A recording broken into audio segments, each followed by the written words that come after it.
Good evening everyone, welcome here in Suzuka for the Tuesday night in Assetto Corsa competizione. I'm Chris Romano and for tonight I'll be your voice for the upcoming race. As I said, Tuesday night, so it is Assetto Corsa competizione for us all as we are here at the Case King Prime Series, and I hope everything works as always, as every Tuesday and Thursday. The championships are on for tonight's round. We are in Japan, and there are at the moment a good chunk of people already in the server. It seems like the amount of people is exactly, as of now, 46, so only one split for tonight's round. Everyone is in the same split and everyone will try to win the same race. 60 minutes race for us all with usual fixed time for refueling and the pit window for 20 minutes only. But in any case, let's talk about the racetrack. As Suzuka it doesn't really need a lot of presentation. It's quite famous in well, a monumental amount of ways, whether it's IRL or in video games. This track has basically been in the history of everyone that has been involved in some ways with motor race and with cars altogether, but also with motorbikes, as SBK also took some rounds here. But in any case, let's go by chronological order. This track was originally opened effectively in 1962, 63 years ago, and it was built effectively by Honda. And Honda itself has a property on the racetrack, which very little time ago also renovated its logo, which I personally don't really like, but that's just my opinion. And it's the only FIA Grade 1 racetrack that has an 8-shape configuration after Fiorano has been demoted to Grade 2 only. So effectively this is the only 8 layout, say, Grade 1 racetrack in the world. And it's what it really made it famous, the fact that it's not clockwise, it is not anti-clockwise, it is both. And personally, I really think it's a wonderful track. It hosted an absurd amount of championships too. Started with Formula 1 since 1987. It still hosts Formula 1. It still hosts the FIM AWC with the Suzuka 8 Hours. The Intercontinental GT Challenge with the Suzuka 1000 kilometers. And obviously the Super GT and Super Formula. Both of which are basically national series, are effectively national series. And they use this track twice. If I remember correctly, it's twice a year. Because if I recall, it's 2 different weekends in which this track is being used in Super GT or Super Formula. One of the two, maybe. No, I'm quite sure about Super Formula. In any case, formerly it also held the Grand Prix, the MotoGP Championship back in the 2000s, the WTCR, the GT World Challenge Asia up until last year, the FIA GT, and also, and this is quite a thing that very few know, the NASCAR, because NASCAR came here in the mid-90s to effectively try to expand their market into the Asiatic continent by hosting 2 races here in Suzuka, and it went meh out of 10. Not really a surprise in that regard, but still NASCAR tried their best to try to internationalize their market and to go to Japan, as it was the closest to get another market, since in Europe there is already the Euro NASCAR. It didn't really work out in the end, and the project fell down in 1997. But in any case, the track still held a numerous amount of laps in numerous championships. For now, the race record is being held by my fellow Italian, Andrea Chimiantonelli, with a 1:30.9. That's obviously in the Formula 1, but in the GT category, the laps are around the 56-57, and that's probably the lap that we could see in qualifying for tonight. No, let's have a look at the results and the standings, because these are the results from last time around in the Case King Prime Series. It was Imola, and it was Arnaudi winning in front of a Ford and an Aston Martin, with Ian Ruschel, Sasha Wasner and David Salinas in the podium. Ülke Van der Meer and Romain Kolbach completing the top 5, with Poe, Kren, Schaff, Neuwirth and Dryscott completing your top 10. Here in front of you there is the whole situation that unfolded in the last round. Remember that this is a priced championship. This means that there are going to be prizes for the podium sitters at the end of the 12 rounds championship. These were the 31 finishers at Imola. In the standings, this is the current situation. As I have to refresh. This is the current situation overall, with David Salinas for now leading the championship, but just barely in front of Romain Kolbach and Capo, following another 200 points behind. Jay Stevens and Loris Van Rossem follow in the top 5.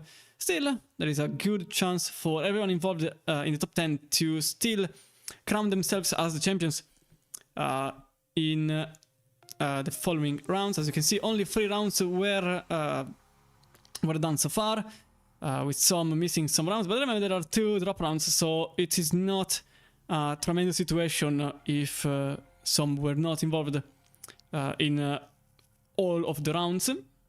But as I said, these are the prizes. The prizes for the podium sitters. There is an R300 bucket seat for the winner of the championship, an X1000 gaming chair, and a wind bundle for the podium sitter, the third podium sitter. Obviously, all of them provided kindly by Nitro Concepts, and thanks to CaseKing.d to sponsor the championship. So in little time, literally, I'm just waiting for everybody to cross the line. We will see the qualifying session in front of us. But as always, a huge thanks to all of the partners involved in the community, to PMAX, to Sigmesh, to Box One Racing, Hessner, ACC Drive, Go Setups, all of them that really help the entire operation go forward, and effectively also to the Patreon, because also thanks to the Patreon that you can see this broadcast, you can have a championship, you can have also the Thursday championship, which is Le Mans Ultimate, but I think I have just the time.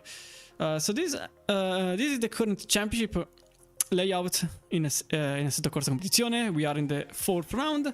Suzuka, then Paul Ricard, Silverstone at the midway point. Then we go Barcelona, Spa, Nürburgring, back across the ocean with Watkins Glen, then Valencia, and then Bathurst to complete the championship. Also, you can see a couple of races, 90 minutes round. Those are the Silverstone round and the Bathurst round. So the midway point and the finale for the CaseKing.d Prime Series. I mentioned the Thursday Championship because that's also a thing. Le Mans Ultimate is finally becoming a reality, and this is the schedule for the effective first season, since the last one was a half season and sort of a beta season. As you can see, Thursday in 2 days' time is going to be Portimao, then Imola, Kota, Bahrain, Monza, Silverstone, Sebring, Interlagos and Le Mans to conclude the championship. Moreover, there are going to be some special events scattered towards the middle of the year, more than anything. And those special events are effectively a symmetry of the real life championship that is being held in the WEC. And quite honestly, I'm quite thrilled about that. I'm very, very thrilled. But back into the game with everything which is hopefully working, and the answer is Braxerin. Aha, it is working. Except the tower, because it wasn't selected. Ta-da! 15 minutes qualifying, and on the tower on the left, if you are new, welcome. First thing first, the tower will automatically switch to some important information. In qualifying, you will see the manufacturer, the nationality, and for the longest part, the session best relative, which is at this moment it is obviously a blank space. Whilst in the race, you will see also the position delta and a couple more informations. Obviously the gap between two cars.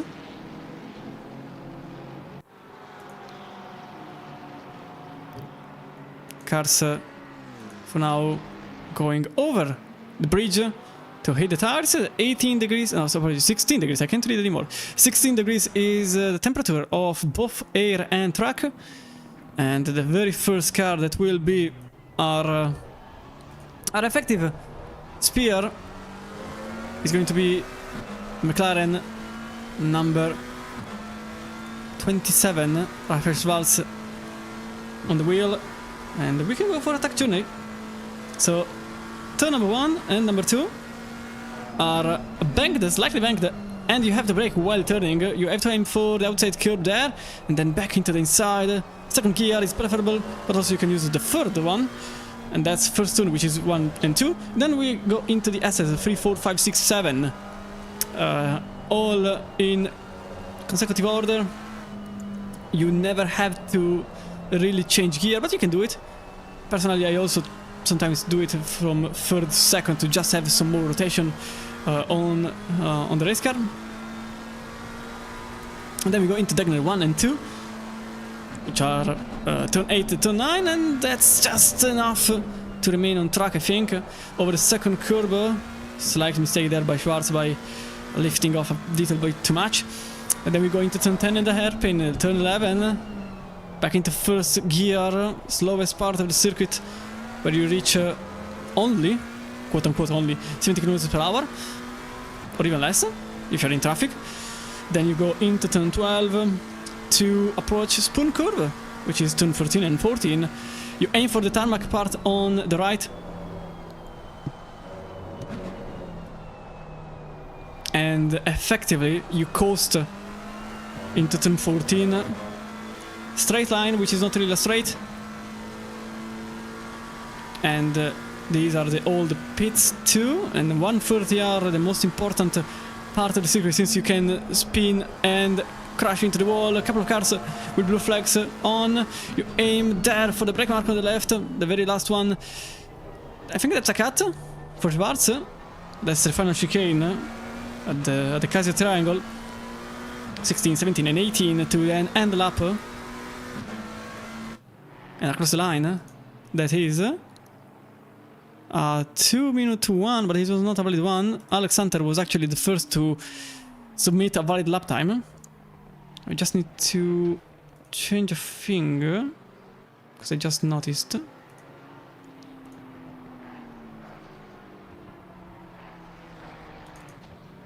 Okay. Mattia Max, Romain Colbluff, never mind.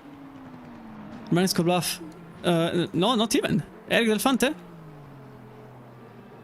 For now, he is leading in the qualifying order in energy sim racing. Some cars have not their livery, but some have. Which, as always, I'm not really understanding the reason for this. Because some cars have it. That's what I noticed earlier on. You can see one Mercedes there has the livery on. I also can see with some more cars. So certainly, I think that was Mattia Max. Oh, Mattia Max is in the Honda. That was actually the number 2. And the number 2, as you can see, has the livery on. In the best friends experts. So I'm just blaming ACC at this point for the livery not appearing.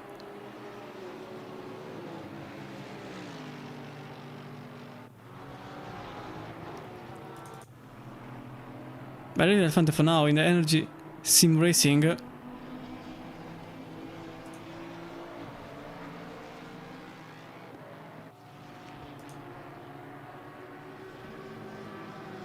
Will not go on to set another quick lap.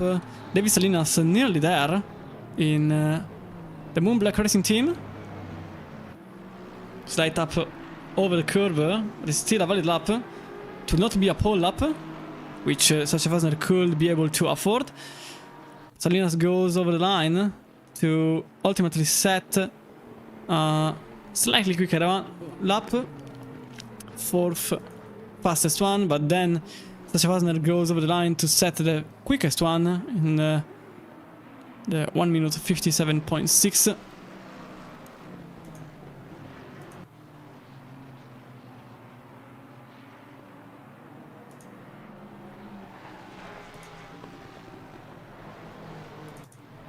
So even for Del Fante there could be an improvement. So let's just follow him a little alongside. He is only 22 milliseconds away from Wagner.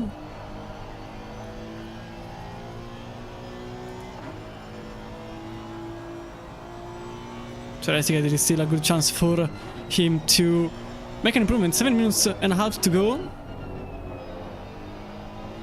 As that was Sasha Wagner that stopped on the gravel.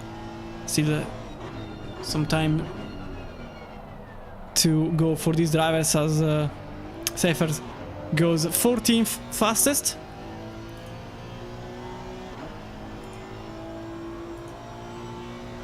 Into this very fast section, 5th gear, tarmac, braking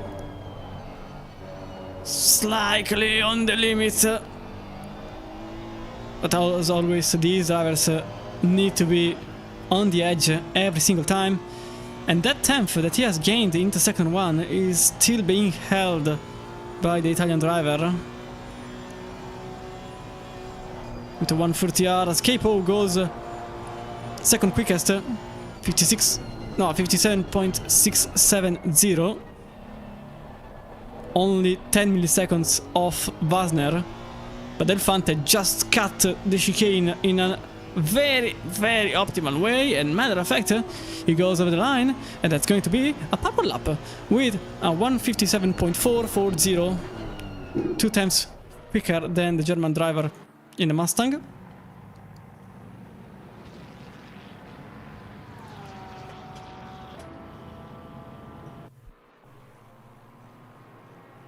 I'm still trying to figure out why the levers are not appearing, and I'm really trying to do it while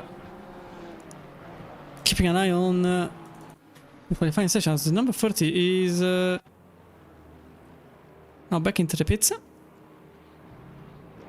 So Ulke Vanimir could still be able to put together a good lap. For now, 4th place for the Honda driver. So realistically there is still a good opportunity for the Honda driver to put the car somewhere else, a tiny bit forward in the leaderboard. Although 57.760, he doesn't really need much, he just needs a 10th to get better, and apparently he's nearly there to make it. Although as I said, it is not going to be extremely easy.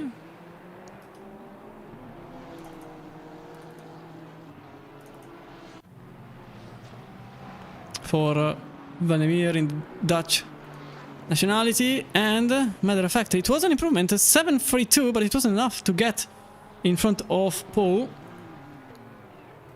And as now he goes back into the pits. Effectively, nobody is improving that much, although Sebastian Picano 11th at the moment, and could realistically get in front of some drivers, although improvement happened. 58.295, but not enough to gain places. He remains in 11th place. Kuzmirizik also improving. The majority of the drivers right now are in the pits, so there isn't much to talk about, as Chris Music also off track, so that lap will not be a valid one. Let's see, as Benjamin Muti was improving a tiny bit, but a tiny bit is not there anymore. Probably a mistake somewhere. John Dave, 34th at the moment.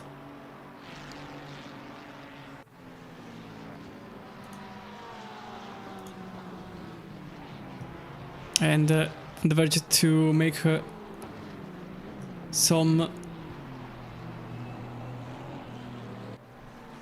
positions from 44th. A great improvement for the car number 32 at the moment. For now, half a second. So this throws him from 35th to 29th in the leaderboard. Lawrence Van Rossem in some traffic.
You know, the reviews are here, so I really have no idea why they are not working.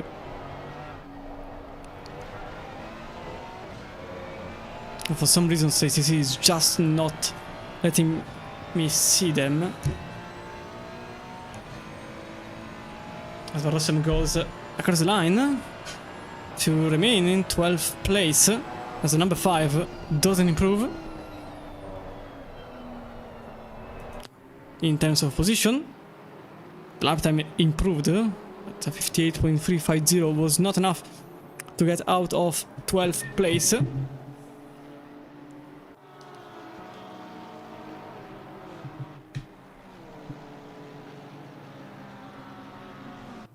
Eric Elefante could actually be able to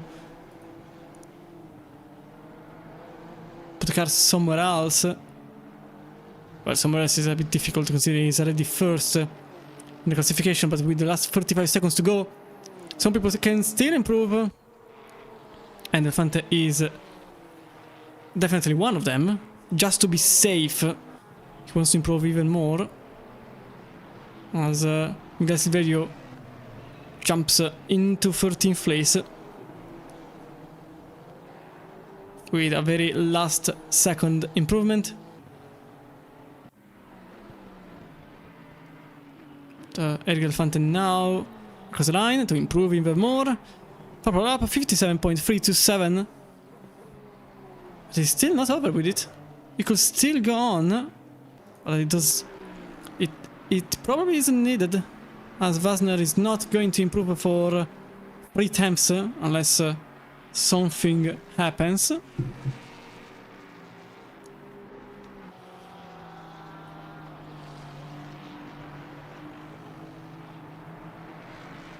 Although Elefante is still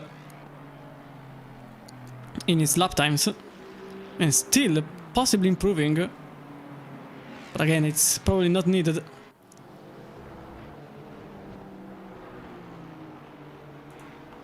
Both Wasner and Kolbach are still undecided on the effective lap time they will achieve in the end.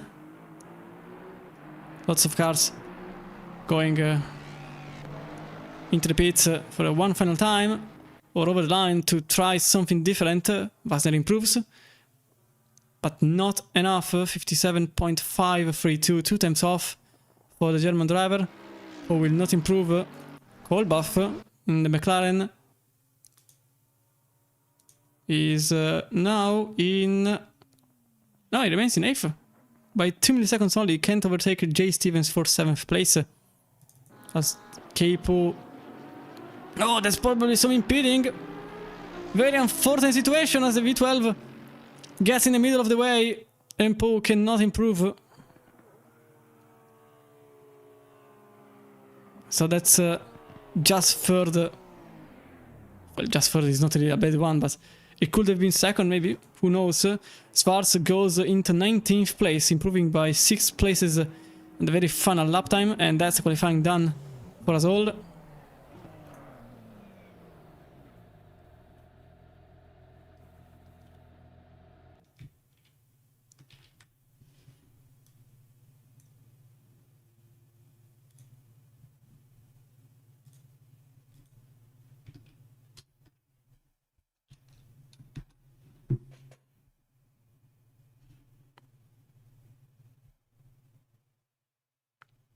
So now some time to get the grid set in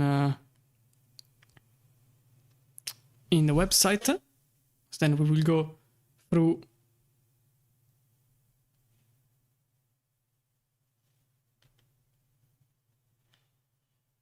okay.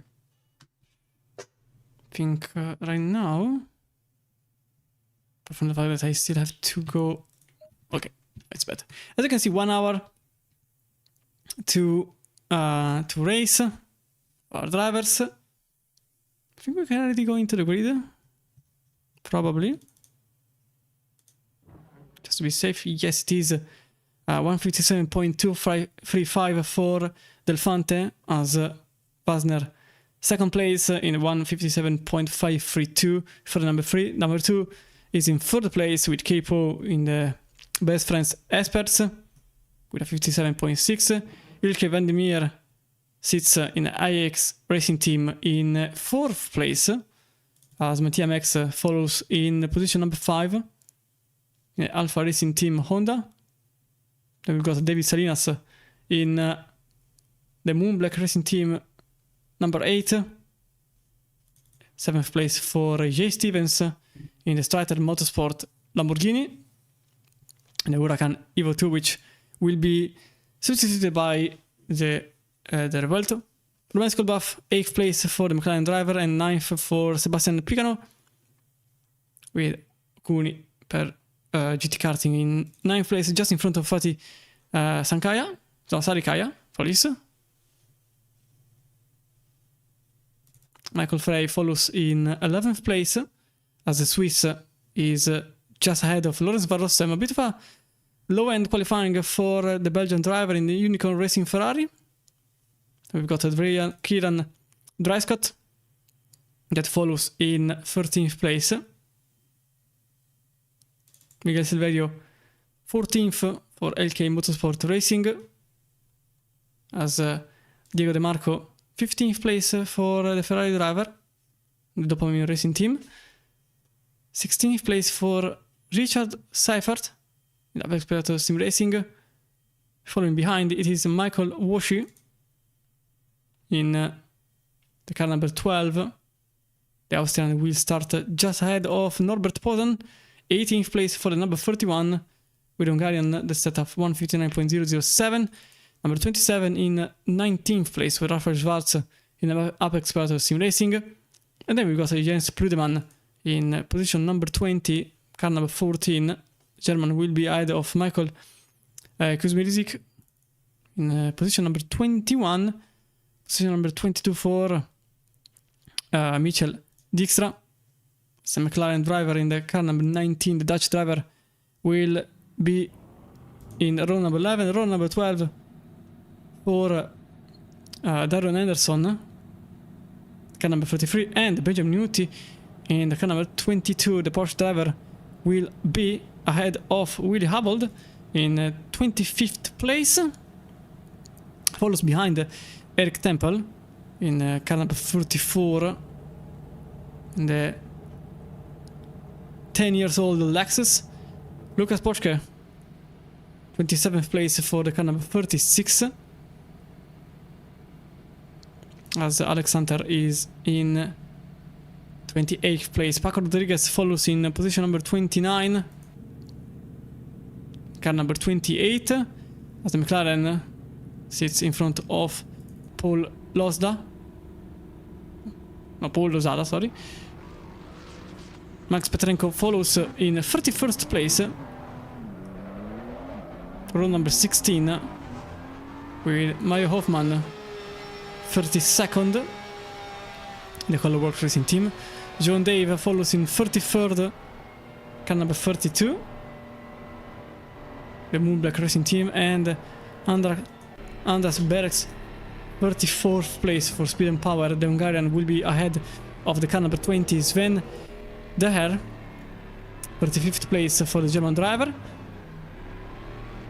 36th for Ferenc Naki, with Hungarian ahead of Oliver Zahan. Car number 43, Colorworks Racing Team. Patrick Willing, that's number 38 in 38th place. Colorworks Racing Team even here. Nicolas Brühl, 39th place for the car number 39. The Frenchman will be ahead of David Suzuki, car number 40.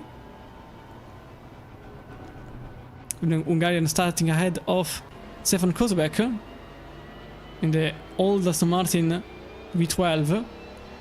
Aaron Reigns will be 42nd in a new Vantage. With then Dominic Dunday 43rd place, car number 39.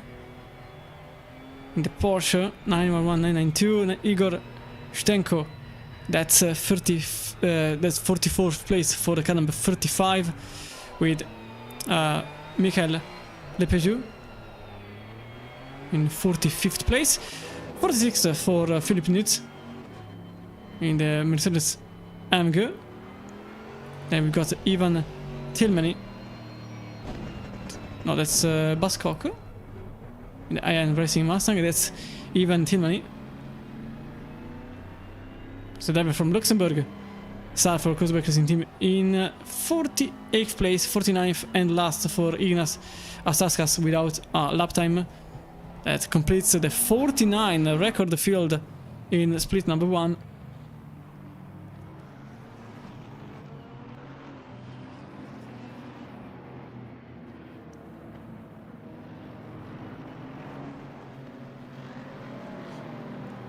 Once again, I'm really sorry that the levers are not appearing for the second week consecutively, but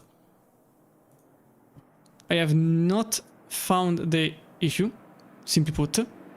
So I genuinely don't know what to change. Nothing really changed. I also went on to try to delete everything and re-download the liveries, but apparently that wasn't the issue. So well, maybe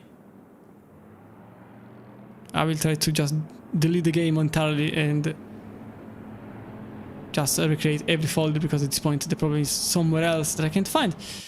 But in any case, we are seconds away from the start of the 4th round here in ACC in the Case King Dodi Prime Series.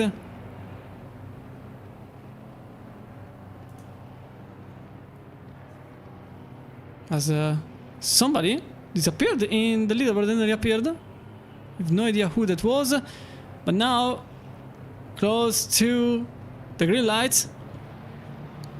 8:36 in the evening. It's green light and away we go. It was a very good start by the Honda driver with the Mustang. It was a bit slower on the start with the Mercedes also alongside the Honda, but really tries to maybe get into second place. That's not going to happen as the Mustang takes the longer run on the outside, but regardless remains in position number 2. That was Jay Stevens trying to achieve another position in front of Romain Skolbaf and Fatih Sankaya. The two of them are side by side at the moment, with a McLaren that's switched from being on the inside to the outside, considering the S chicane. At this point, it is the McLaren ahead of the Lexus driver that is also ahead of Sebastian Picano. He gained a couple of positions and then lost some. So now he is in 10th place, although Lorenz Van Rossem in Unicorn Racing gains another place from the start. 10th place for Van Rossem into Degner 1. and 2, and that's Mattia Max, that's disappeared from the radar, so probably that's the car that disappeared earlier on in the standings. Matter of fact, now it disappeared once again. And no, it disappeared actually. Mattia Max is still here. He exists. But I wonder if it's a connection issue or something else entirely. Regardless, we'll follow the situation thoroughly as the Lexus number 15 here tries to get itself underway. Oh, the 45 already. Slow on track with a 35. Probably there was a contact. In case we'll see afterwards. Remember, there is not live stewarding here in the ACC Prime Series. We've got that in the Le Mans Ultimate Simverse.com. As you can see here, Kolbaf and Sankaya still battling for position. But this time Kolbaf remains ahead of the Lexus driver, the number 9, still in 8th place, although this is not over. Sachavande sets the purple lap for now, but that's completely worthless right now, since the laps will obviously improve. And that's Sankaya that goes into the inside turn 1, and that's the position changed momentarily as the Lexus didn't really brake at the correct braking marker. So that's going to be back into 9th for Sankaya, as Lorenzo Rossem closely follows in the Ferrari 296 GT3, not the Evo version yet, and probably never, since this game will not be will not get an update in that regard anytime soon, quite obviously. So we will keep the 296 GT3, the normal one. Regardless, the new Evo version just has some a different wing, but that's just it. The effective Evo version is more towards mechanical grip in terms of saving tires and some different aero balance, but in the setup it doesn't really change. The only thing that changes is the rear wing. The rear wing pylons are opposed to the ones being used currently by the normal GT3. The Evo version, which actually also had its debut in the Daytona 24 Hour. Kuzmirizik goes in position number 20 by putting himself into the inside line at the spoon and overtaking. That's Rafael Schwarzer overtaking back. So for a brief moment it was Kuzmirizik. And I think it is still far from over, side by side for different cars. As you can see, Puleman gets in front of Washi, and Schwarz remains ahead of Kuzmirizik. Although into the Kaiser Triangle, that's still a matter to be discussed. There was also an overtake between Van Rossem and Picano. Although I think it was a response overtake, since Van Rossem was already in 10th. Or maybe it was just the timing over the line that glitched a bit. For a moment it happens sometimes. That's the response overtaken by Michael Kuzmirizik on the outside. It tries, can't do it though, and he remains behind the McLaren driver into turn number 1 and 2. So that's into the S's, the situation that remained effectively unchanged. And as of now, the Apex Battle Sim Racing remains in position number 20, the tail end of the top 20, but regardless, he's still there. Back into the top 10, to be exact, into 6th place. That's David Salinas, car number 8, just behind Mattia Max, that had a couple of issues at the very start of the race, but probably that were more towards a connection issue of some kind. As for now, Salinas remains in 6th place. Obviously I can't really use lap times to my advance, since they don't really matter at the moment. Not much is happening, so probably I can set a replay to see what exactly happened at the very start of the race between some cars. The problem is that I think it was the 45 being involved in an incident, but I can't find it in... oh no, yes, I can find it. So this is what exactly happened to the Mercedes earlier on, to Philipp Nutz, who is now in 49th place. Oh, you can see what's going to happen. Probably a contact or a chain reaction. Oh, it was a contact with another car. It was a Porsche. Actually, going around, and that was I think it was yes, it was Igor Shutenko dropping in the leaderboard. Michael Frey very, very close to make an overtake, although you can see the exact details that go in the underside of the BMW M4 that covers the inside, but maybe outbreaks itself. No, actually just barely, but the inside line is covered by the BMW driver. And that was Sebastian Picano. Remaining in 11th place, 12th place for Michael Frey. Last lap it was a 59.6, so definitely an improvement for Frey. Nearly a second quicker. So, effectively, that's Picano that is now creating the very first train of cars. Although you can already see a white gap. That's... oh, okay, never mind. Okay, maybe yes. Romain Skolbaf is the very first car that goes off the 2 seconds marker. But early enough, he is in 8th place. And that's Jay Stevens in front of him in the car number 11. But already a 2.5 seconds gap, so Kolbaf is going very slow compared to the top 7, which is effectively creating a train for itself. But behind, it's everything but simple and calm.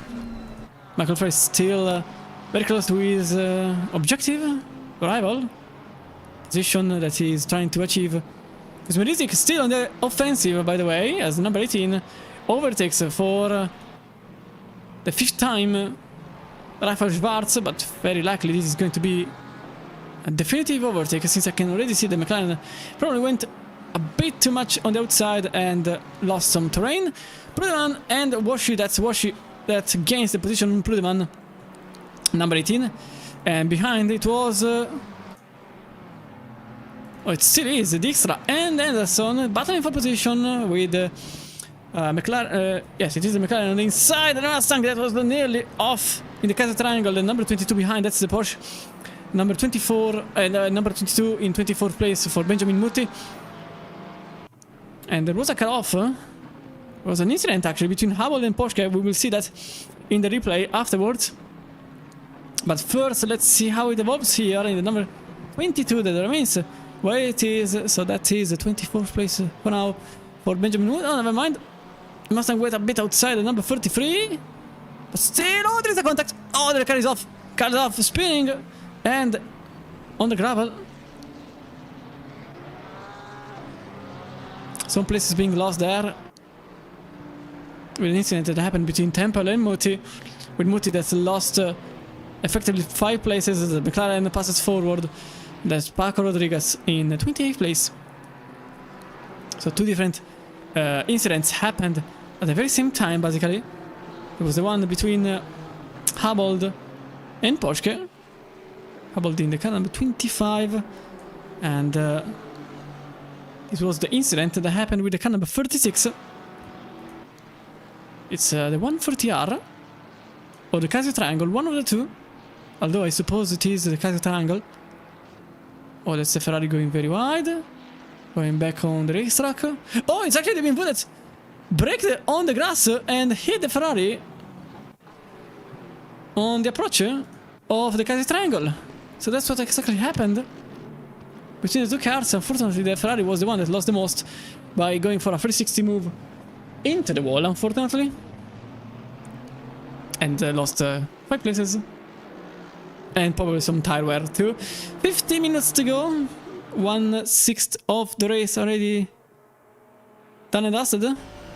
And that's David Salinas that prepares himself for the overtake into position number 5. Although Mattia Max utilizes his car more as a shield than anything else, keeping himself in position number 5. David Salinas that ultimately can't really go forward. And remains in 6th place. Jay Stevens is still in 7th, but this little battle between the two really rewarded the Lamborghini driver in the car number 11 that is now just 3 times behind Salinas. Earlier on it was about 7 or 8 times. Kolbaf's train is still far and getting gapped. But in any case, the top 2 is already flying off into the distance. Jay Capo lost some time in this lap. And the one earlier. But it was a 58.5 for Po at lap number 4. It was a 58.1 for the duo at the very front of the pack. Fernando Salinas creates a little distance between himself and Stevens, but a little distance is not much.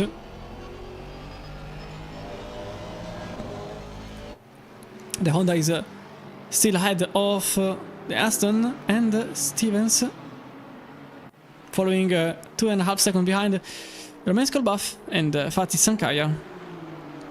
Then Van Rossem, Picano and Frey, with Silverio, Drescott and Seifert completing the top 15. For now, quite a calm Suzuka. Oh, that's a 4. That's a 4 going too much on the curb by skateboarding over the curb and effectively losing some time. And that's probably the overtake with David Salinas that uses the situation to his favor. And that's 5th place, top 5 for the Spanish driver. As the number 4 tried to withhold the situation, but it was effectively impossible. And Mattia Max is now in 6th place, losing the position where he started from. So now Jay Stevens is the next rival for the Honda driver.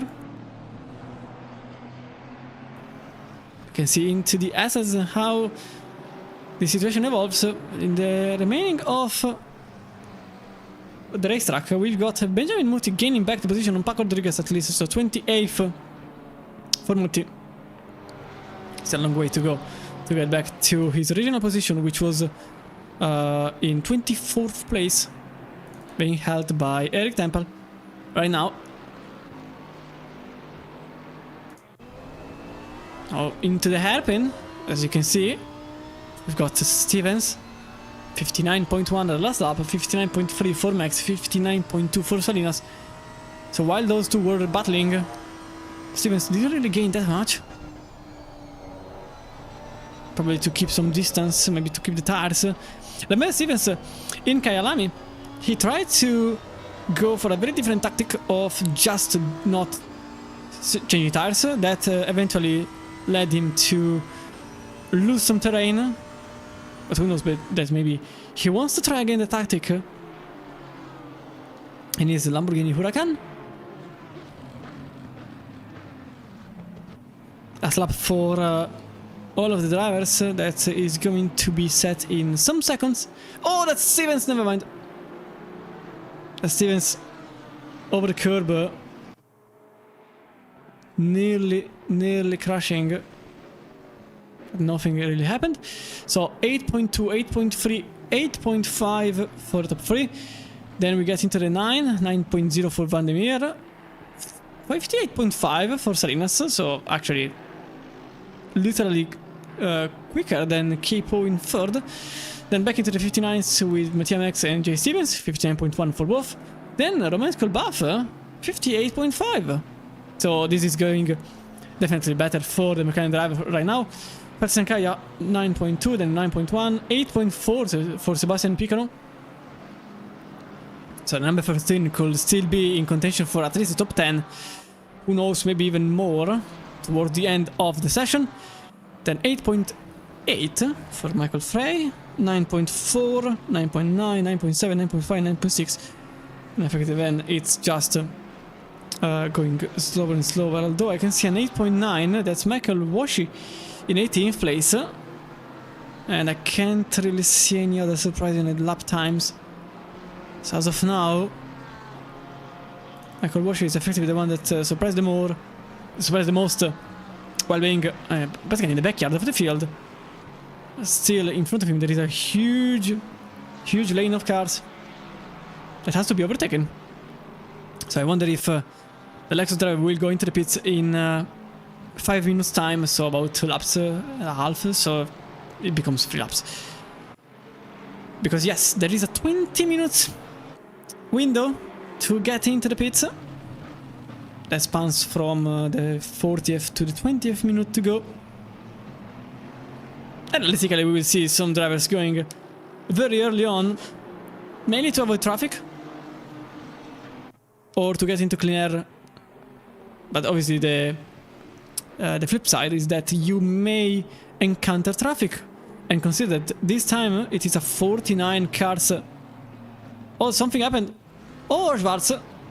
Rafael Schwarz and Mitchell Dijkstra. As Rafael Schwarz goes back into the racing line, but that is 30th place from 21st. 30th, 31st, maybe even 32nd as they go possibly 3 wide into the main straight. And the fact that that's a Porsche of Mario Hoffman going into 30th place in the car number 26, and the Ferrari of John Dave that goes into 31st. But 27, what happened to the 27? Let's have a look. The replay is literally here. So we are into the 130R. I suppose a contact. 27 here, the McLaren. And no, actually, it is indeed a contact. Oh yes, it is a contact with the car behind.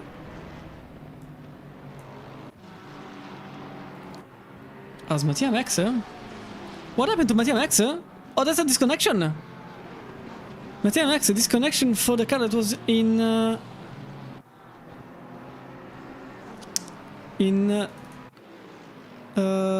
6th place, yes. So 6th place gone. It was evident that there were some connection issues for Mattia Max, and unfortunately that led to a disconnection.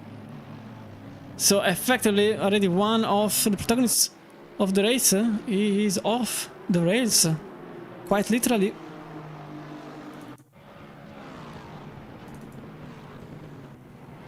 So everyone behind gains a place automatically. Unfortunately in ACC, if you have a very little problem with the connection, there isn't much buffer, and the disconnection is almost immediate. So very unfortunate for TMX, who was in position number 6, just behind David Salinas in the top 5. Back into racing. Norbert Posan, 15th place at the moment, and very close to Richard Seifert, but behind Diego De Marco was starting in 15th. Just lost the position on both Norbert Posan and Richard Seifert, technically.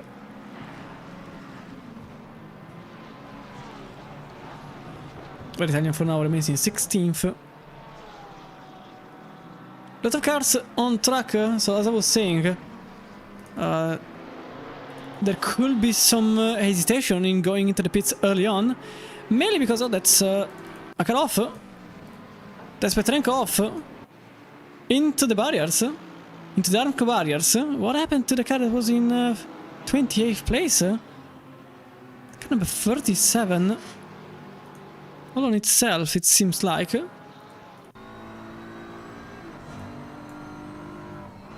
So looking from here into Degner 2 over the curb. Yeah, too early on the throttle. And that's Petrenko in the wall. And back into position number 45. It's a long way down the grid. Rolke Van der Meer still competes for the situation in 4th place, but it's also a very interesting situation evolving in 15th, but for now we will remain here. 8.9 for both Van der Meer and Salinas, 8.8 for Stevens, Kolbach 9.4, so probably the 8.5 from earlier on was just an outlier lap, unfortunately. And in this case, having consistency is way more important than having the lap time. Oh, that's very much out of line for Van der Meer, but he is ahead, so you can dictate the line. Even by going slower into the hairpin, this means that he will have a higher speed by exiting the hairpin. Oh, that's out of bounds. No, that's not out of bounds. Marginally, but that was not. Very much on the limit for Van der Meer. With the Dutch driver in the car number 7. Now the pit window is now open, so we will see if some will take the gamble of going early back into the pits, or if some will do something different. As in going long, and the answer is nobody in the top 5 goes into the pits. Into the pits for now there were 3 cars, David Suzuki, Michael Lepechu and Max Petrenko. But as I said, the issue of pitting early is that you may end up into the traffic. That doesn't seem to be a problem for Sebastian Piccolo, who is the very first car that went into the pits. And as of now, the only one in the higher part of the field.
Just went silent for some time to hear the noise, and that was David Salinas going back into the pits.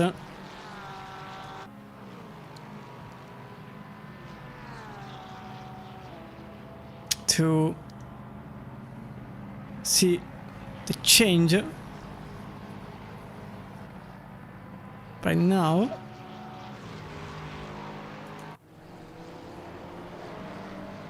Whether it's on the tires 2 or just a service for a full service.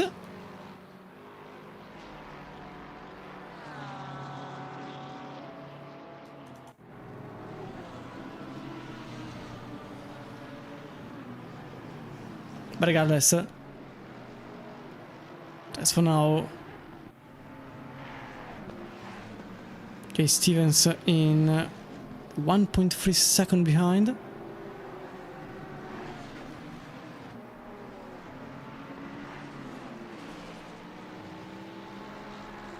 Obviously the pit window will go on for another 15 minutes. So ultimately,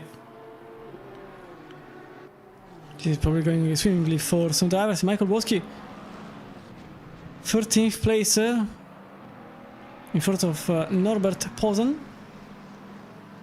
As this straight line of cars is right now sharing 13th, 14th and 15th place. As Diego De Marco follows.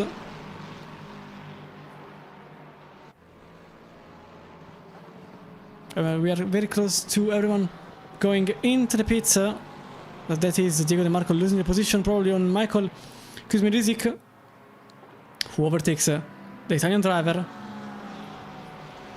And that's ultimately 15th place loss for De Marco, with Kuzmirizik back into a better place.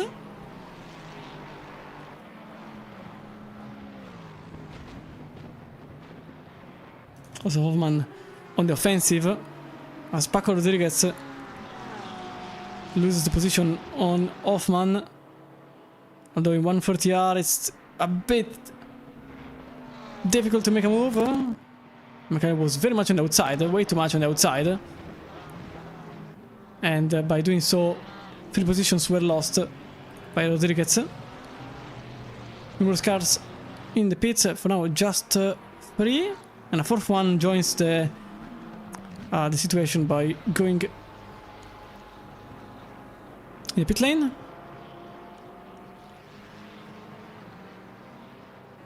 So back into here, position number 8 and 9.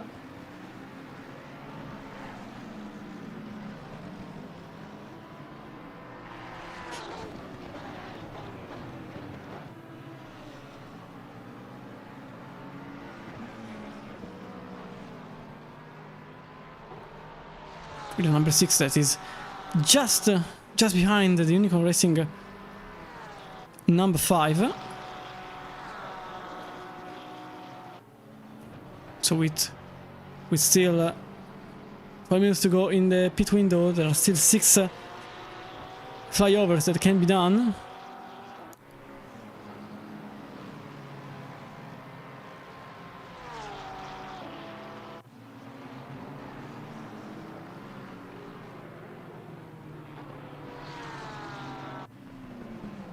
So still here into the Casus Triangle, this could be the move for the Porsche number 6. That doesn't really happen. Jay Stevens into the pits he goes.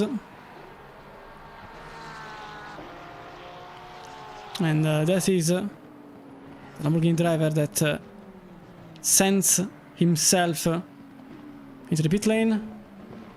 But this could be a good one. Oh, there is need a contact between the number 5 and the number 6 with Michael Fred that remains into the inside line, and that is the position change between Frey and Van Rossem.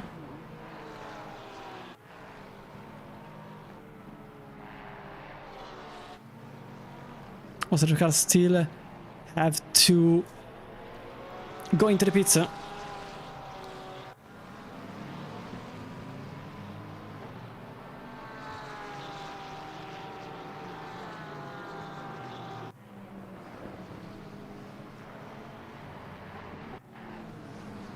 He's very, very cautious for everyone involved. It's a very difficult situation to... Oh, Jay Stevens... Okay, no, it's a yellow flag only because he goes back on the racing line, but just in front of the enormous train that has been formed behind. So he probably knew that his stop would have been enough to just go back in front of the train to avoid traffic.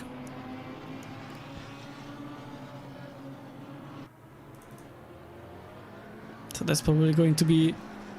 So the leaders thinking about it, but not going into the pits. So the majority of them remains out.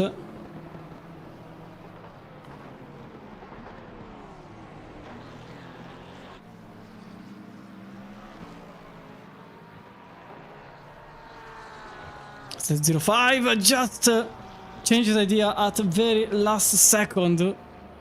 Probably opposite of the car ahead.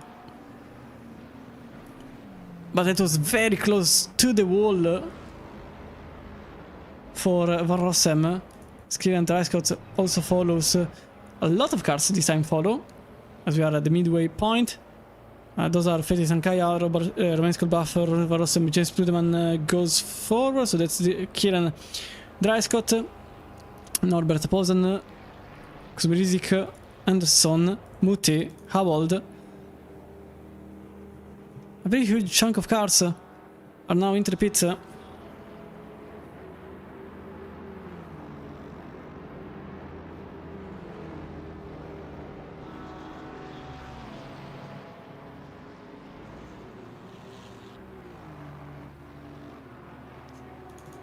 as the train in front of everybody is still going splendidly in perfect manner, as Ariel Fantaretti has a 5 seconds gap on Sasha Wasner. Lap traffic in front, which will be dealt with in the coming seconds for the Italian driver in the Energy Sim Racing number 1. There is a reason if number 1 is there on the side of the car.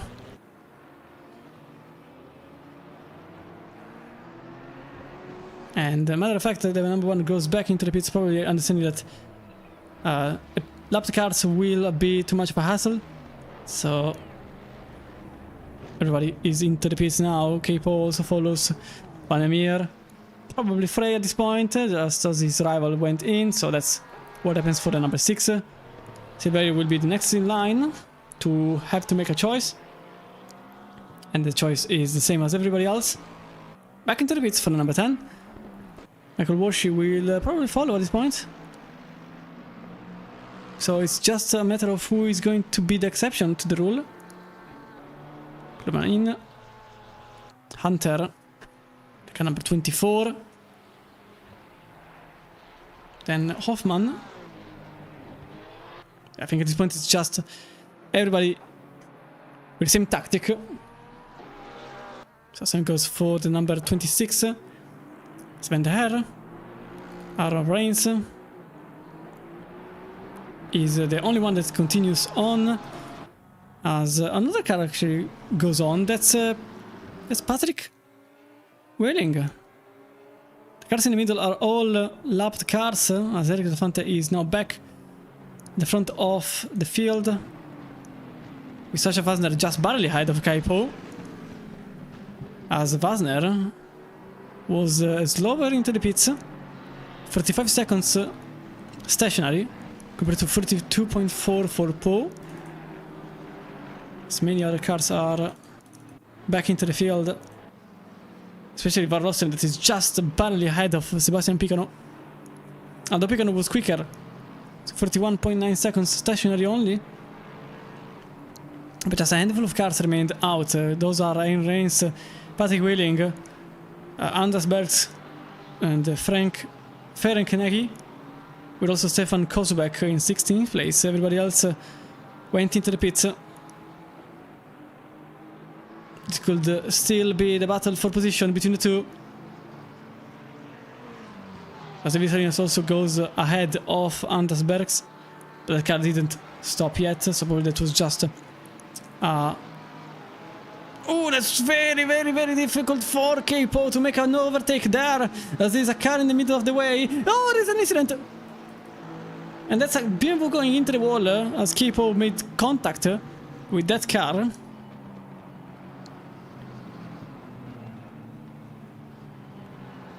I have no idea which car it was. The incident happened, nevertheless. It was the car number 37, to be exact.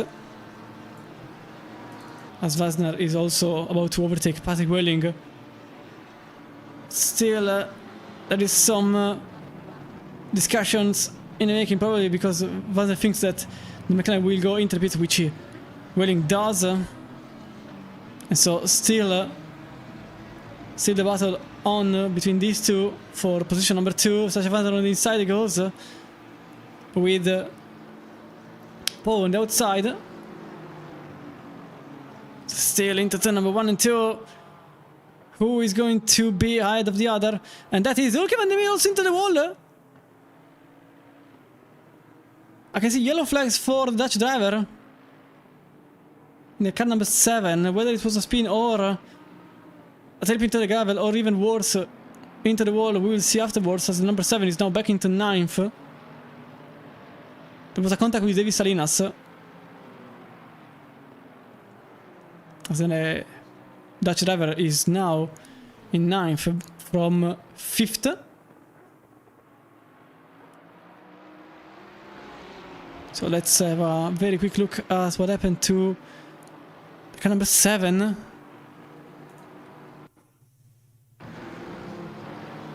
Battling with the Spanish driver with David Salinas.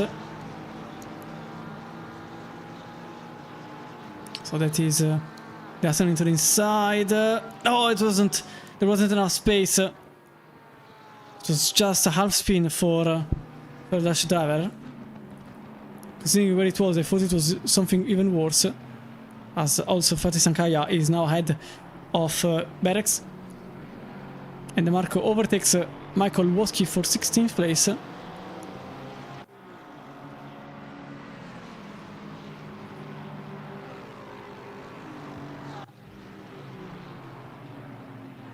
So last 2 laps for the drivers to go into the pits. But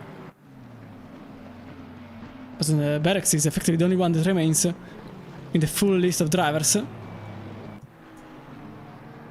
So realistically this would be the Aston Martin into the pits. Matter of fact, the 29 is now going in. So everybody is off the pit stops. The majority of the field that doesn't really change. It's just one car that will drop the standings.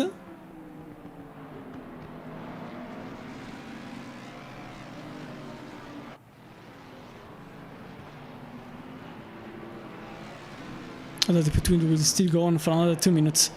And Michael Frey now just behind Ilke van der Meer.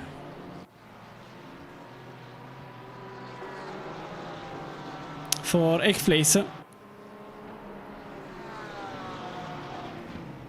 With the 2 cars that are one after the other.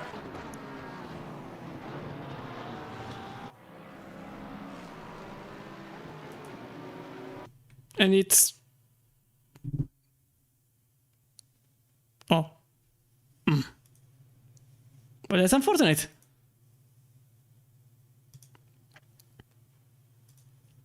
Apparently the game crashed. Very cool. Let me just quickly go back into the race. Luckily everything is on SSD, so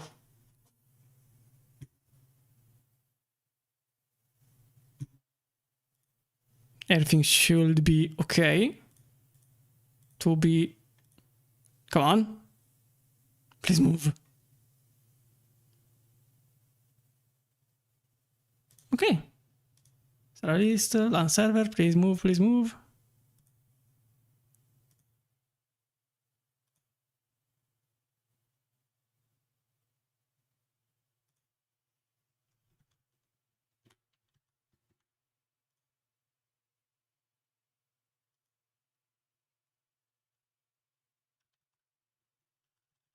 Let me try this.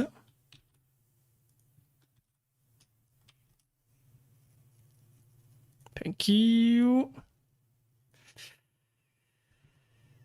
I love when things don't work.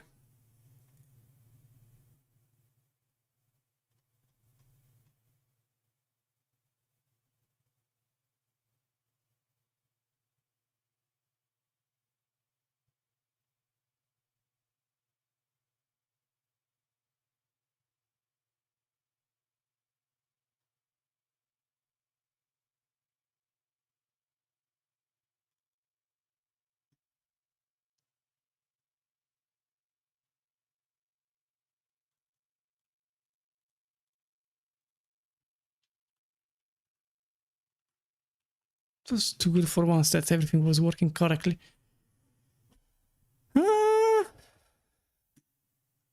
Okay.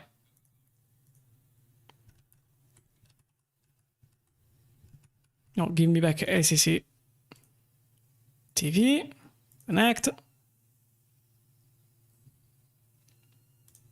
Because you can see the tower is back on, so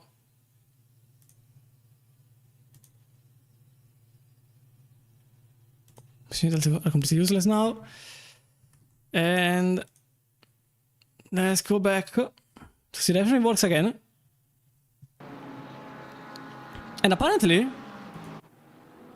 also that's why I crashed. both me and the leader of the race have crashed, but the liveries have reappeared. So, okay, now the elephant is back.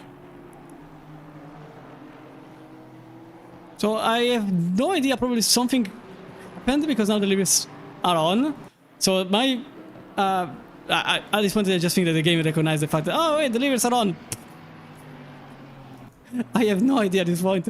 I just give up. Absolutely no idea what. But hey, you have the top 4 with liveries.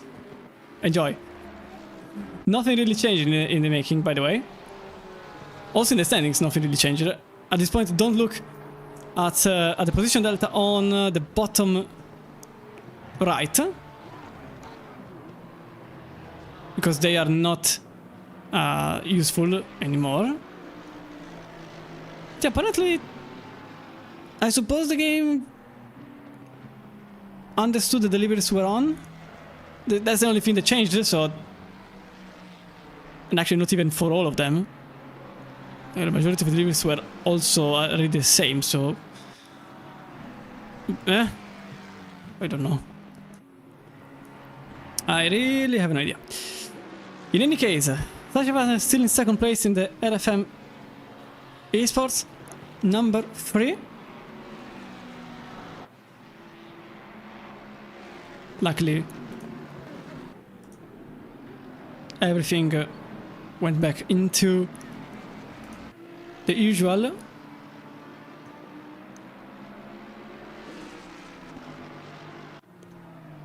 I think there was also some cheering for DeMarco in chat,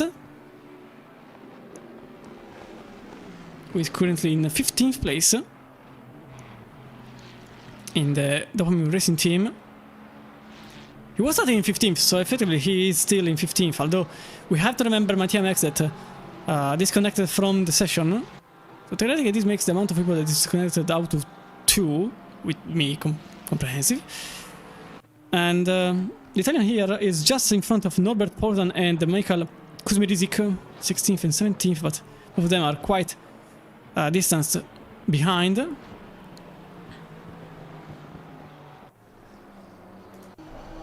Elke van der Meer and Michael Frey still one after the other in 8th place, with Van der Meer that is now in 8th after a contact with David Salinas in turn number 1.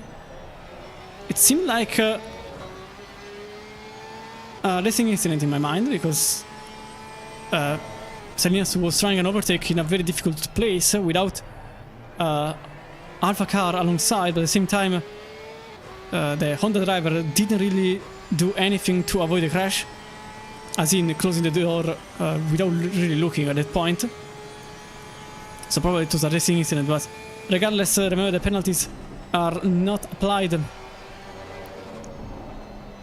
Okay, the penalties are not applied in real time since there isn't live stewarding anymore in ACC. It's just in the Steamverse.com Le Mans Ultimate Pro Series. And so Suzuka is now getting slowed down by a car.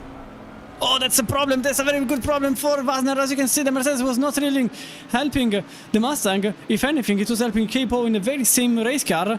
And this could be the battle for second place, spicing up a bit with Wasner that remains in front. There was enough space and gap for the German, well, both for Germans, for the Mustang driver to remain ahead of the car number 2. At this point, the battle for the lead is gone. It's long gone. 12 seconds are not a possible gap to close.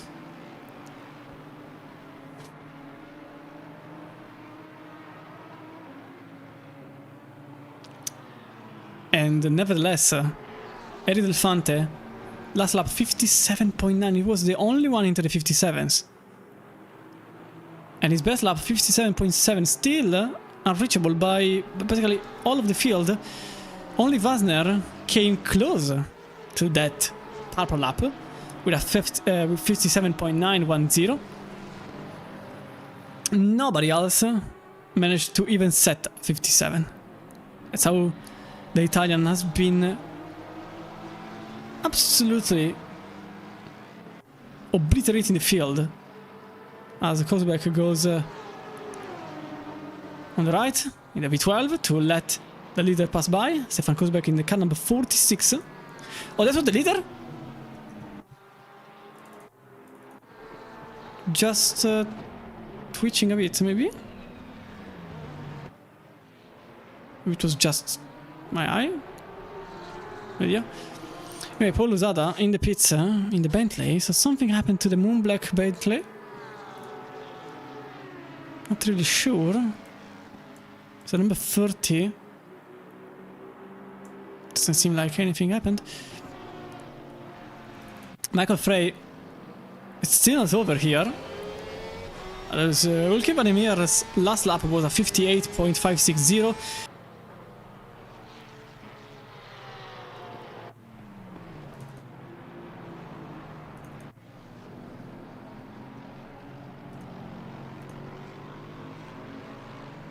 Okay, this time I survived. But not the headlights. Why have... The headlights disappeared for a moment. Oh no! The great connection. Me when I touch the internet connection that steals my headlights. What happened there? This is a bit of a cool stream, I guess. I am completely throwing off my head at this point. I have no idea. Things are happening, crashes are happening, disconnections while I'm not crashing, just OBS crashed for a moment, but I'm not. The headlights disappearing for a moment. Okay, whatever. At this point, I'm just going with the flow. I give up on understanding how this game works. It's been years that things have been happening. So why understanding? There's no reason to do so. Diego De Marco now. This little transition made me see that the gap between De Marco and Pozan is very little right now. 2 minutes point 6 for De Marco. 2 minutes flat point 0. 1.5 to be exact. For Pozan. So that was 6 times quicker for Pozan behind in the Lexus. So I think it could be the Lexus that could take the Italians' position in the near future. The car ahead is not battling with them, it is not Richard Seifert. It is another BMW. As Pluderman also overtook Michael Washi for 18th place.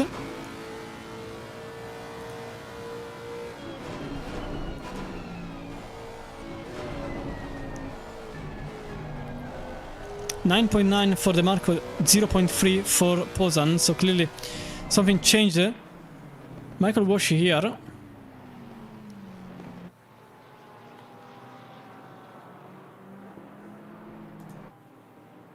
Just ahead of Pluderman, with Pluderman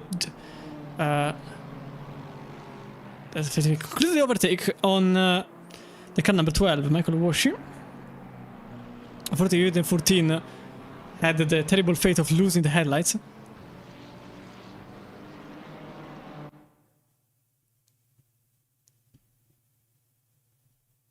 Okay, I can't mention the headlights. I'm sorry, I will never do it again. What is it? Why can't I say it? I have no idea. I honestly have no idea what is happening at this point. I'm just... I will never mention them again. I'm really sorry. Seems like the game hates even the word. In any case, Sasha Wasner just alongside him, Capo. That's for second place in the car number 3. He remains ahead, but just barely. With a lapped car in the middle of the way. That was the Mustang of I have still no idea. It's not selecting. In any case, ahead of Wasner, it is another lap car. And again, it is not really going forward for the for the Mustang driver, as the Mercedes behind is really trying whatever is possible to take advantage of the situation. Oh, behind, look at that, Stevens nearly crashing into the McLaren. And once more, but this time it was Wasner slowing himself down by going over the curb by mistake. Side by side into the hairpin with number 3, still ahead, and not anymore. And that is the overtake for Capo, and outside he goes. Completing the overtake on Wasner after 25 laps, but it's still not over. With a Mustang driver that's thought about it, but maybe not. Maybe not yet. It was feasible, but it was also dangerous at the same time. Jay Stevens nearly crashing into Degner 1 and 2. It was in the middle of it, to be fair. The gap has been reduced to 1.2 seconds for Stevens, so he's still in contention for the podium if these two keep on battling. But we will see into 130R with the two cars, the number 2 and the number 3, that are really on the edge. Also remember that these cars are running on very nervous setups, so any contact could end up in a disaster. At the same time, Sebastian Picano and Lawrence Van Rossem battling for 10th place. They are at the very limit of the top 10, with Van Rossem into 10th place in the Unicorn Racing and Picano in the Oruni per GT Karting in 11th place. Still, these two have not switched places yet, but I suppose this could happen. The MG driver ahead of Sasha Wasner, with Wasner it seems like he lost some time, or rather pace altogether. Doesn't seem like he made a mistake into Degner 2. That was quite obvious because he slowed down, but I admit it, I may know the reason for that. He was going very wide, and I wonder if he slowed down to avoid a track limit violation. Maybe he's already in into the free violations already. A fourth one is a drive-through, which probably has been picked up by Darren Anderson into the pits. He was in 24th place. He's going into the pits, and I'm quite sure that's a drive-through. So speaking of which, we have our first drive-through of the evening for track limit violation. Matter of fact, Anderson is back into the field, but he's in 29th place. He lost 5 places. So yeah, I suppose that's Wasner on the limit. And now this is a big issue for Kipo. Look at that. He can't really pass into 140R. This makes the Mustang go crashing into the back of the Mercedes driver. They had to take evasive action with the Porsche ahead of him. There's a lot of traffic that's caused back in the Aston Martin V12 Vantage. That is going to be a possible issue for Kipo, but it could be a very helping hand for Wasner with a bit of slipstream for the Mustang driver, as Kozubek is not really helping the ENG into taking a better line into turn 1. Definitely doing so for Wasner behind, that didn't have to slow down. Not even that, actually the racing line was the same as the usual for Wasner. At the same time, Michael Frey trying to get the advantage out of the situation, because now it's another different fight here for the three drivers. Here are Feiti, Sankaya, Ulke van der Meer and Michael Frey battling for 7th place now, all 3 of them, since Sankaya had to slow down for a car that was in the middle of the way. I think that was Kozubek that slowed down massively, a bit too much. I can't be sure. I think he's the only V12 in the field. Oh, there's a car into the wall! There was a McLaren into the wall at one point. And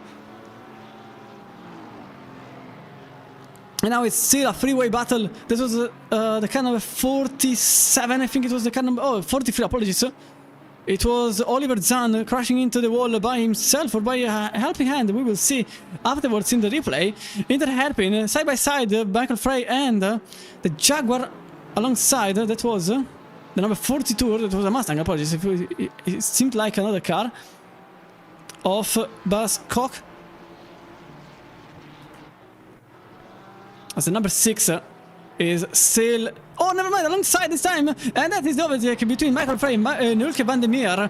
With Michael Frey overtaking into 8th place. But this is not over between Capo and Sasha Wasner. For 2nd place, Wasner was trying something absolutely mental into 130R. Trying to get into the inside line. In an impossible space. It was not available. But still, Wasner trying whatever it was possible to make a pass. And look at that behind. David Salinas is now battling for the podium because of what happened with the back markers. This could be a 4-way battle for the podium. 2 places available. But the spots that are battling for it are 4. So 2 of them will have to be behind, outside of the top 3. With the 43 that is crawling. So I wonder what happened there, because it was very odd. For the 43, I suppose it was an incident with another car. But at the same time, I don't see anyone involved in the incident. It seemed like it was only the 43 involved, all by itself. Just ahead of the drivers battling for 7th, effectively. Still not over yet. 16 seconds away from the leader. But this is on for 2nd place. 2 minutes and 20 seconds to go. Effectively, only 1 lap remains after this one.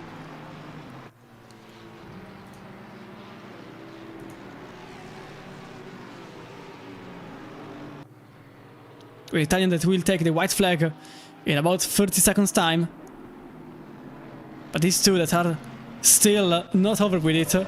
Remarkably, Jay Stevens lost some ground.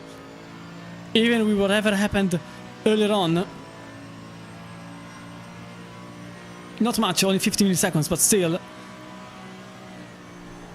Now Wasner's slight tap on the brakes. Wasner was way more quick on the 140R. As Eric Elefante took the white flag. Last lap for him. Total of 30 laps. No surprises there. Pose lap 58.9. Wasner's one 58.7. Then we got a 58.9 for Stevens and a 58.3 for Salinas. So this is very much still on the table with the 2 Germans that are really battling for the podium. They already are in the podium. So realistically, the only thing that will change between the 2 is who is ahead of the other. As I don't think Stevens will be able to gain back 1.2 seconds unless a disaster happens, which we saw multiple times that at the very last lap anything can happen. To Diagonal 1 into Diagonal 2. The place where Wasner lost the place. The reason still unknown. But into the hairpin. That was Wasner thinking about it. No, oh, they get sideways. And so all of a sudden, Stevens is just behind Wasner and Poe. So remember what I said earlier, it was a little tap between Wasner and Poe, with Poe very slow into the hairpin compared to Wasner. And Stevens could all of a sudden find himself into the podium place. But still, some time has to go. Over Spoon with the 3 drivers, one after the other, but this is the end of Eric Delfante's race by leading for the whole time, never losing time, never losing positions, and he wins round number 4 at Suzuka in the Case King Dodi Prime Series. As behind, Capo managed to remain in 2nd place ahead of his rival, with Sasha Wasner completing the podium. Jay Stevens wasn't able to cover up the gap. David Salinas will complete the top 5. Then remains Kolbach in 6th place, 7th for Fatih Sankaya. Or maybe not, or maybe yes, as Michael Frey couldn't close the situation. So Ulke van der Meer follows. Lawrence Van Rossem completes the top 10. Sebastian Picano tried to gain another place, but this didn't happen. Kieran Dryscott, 12th place for the Scottish driver. As Miguel Silverio follows in 13th.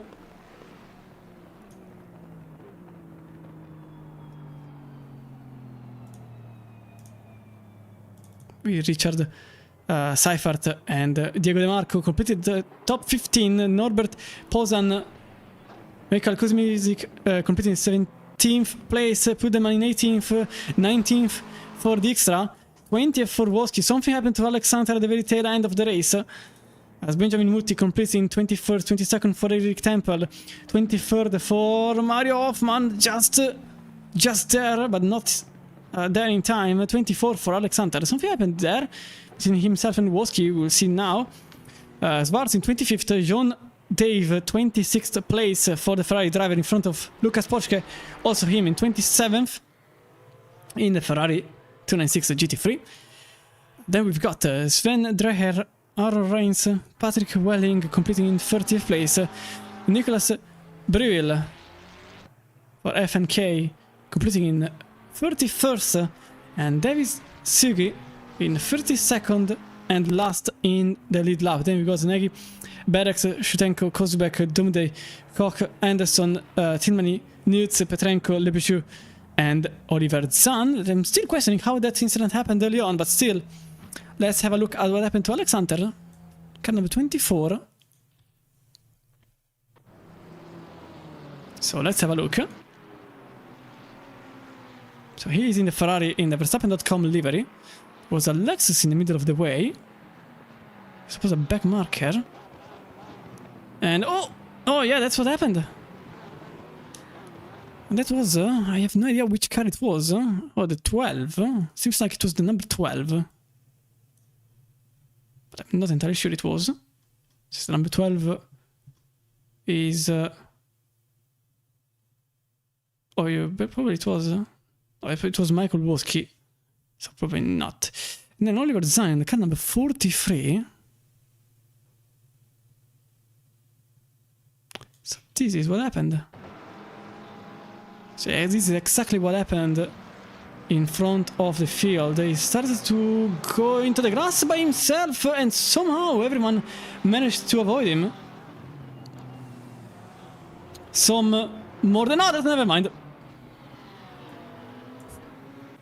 That was an Audi crashing into Zahn.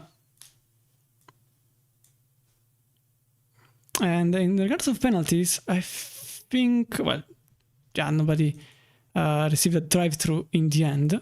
Seems like it. There was a stop and go cleared by car number 33, which was the same that went into the pits, I think. So yeah, it was Anderson that, by getting the drive-through, went into the pits too quickly and also received a stop and go penalty, thus ending in 39th place. That is Darren Anderson. And then another accident. Let's see if I can find one. So it was also this one. This is number 40. Oh, this is just the very tail end of the race, I suppose. Shinsugi and... no, this was not at the end of the race. These were still cars racing, but it was just a loft up into turn number 1. And I don't think there are any more incidents. Same time of the number 43. Ah, this was the number. Let's have a look. Let's have a look at the number 47, Igas Asauskas. So you can see the McLaren sideways. Oh, it was way too late. Yeah, it was way too late, unfortunately. So that's what happened. In any case, results are in. Yes, the results are in. Eric Delfante won the race in front of Capo, and Sasha Fassner completed the podium with Jay Stevens 4th and David Salinas in 5th. Romance Kolba 6th, Fafi Sarikaya in 7th, Michael Freyd and Ulke van der Meer and Lawrence Van Rossem in 10th place, completing the top 10. And then the full standings in front of you up until position number, what was it, 49, wasn't it? I think it was 49th place. No, 44th, apologies. No, it was 49th. I'm pretty sure it was 49th.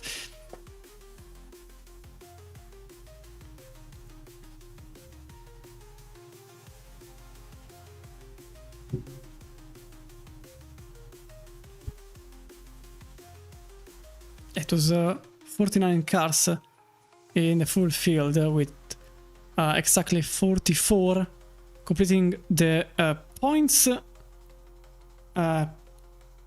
threshold distance, which is about 90% if I remember correctly. So he obviously crashed. And in the standings, I think they are already updated to tonight's round. No, they are not. They still are not. So in the meantime, let's have a quick look at... this is not the correct calendar. The calendar. So we passed Suzuka. The next one is on February the 10th. That is going to be Paul Ricard and then Silverstone for 90 minutes. Then we got Barcelona, Spa, Nürburgring, Watkins Glen, Valencia and Bathurst. I think you already noticed the commentary cycle. So the left part of the schedule is made by John.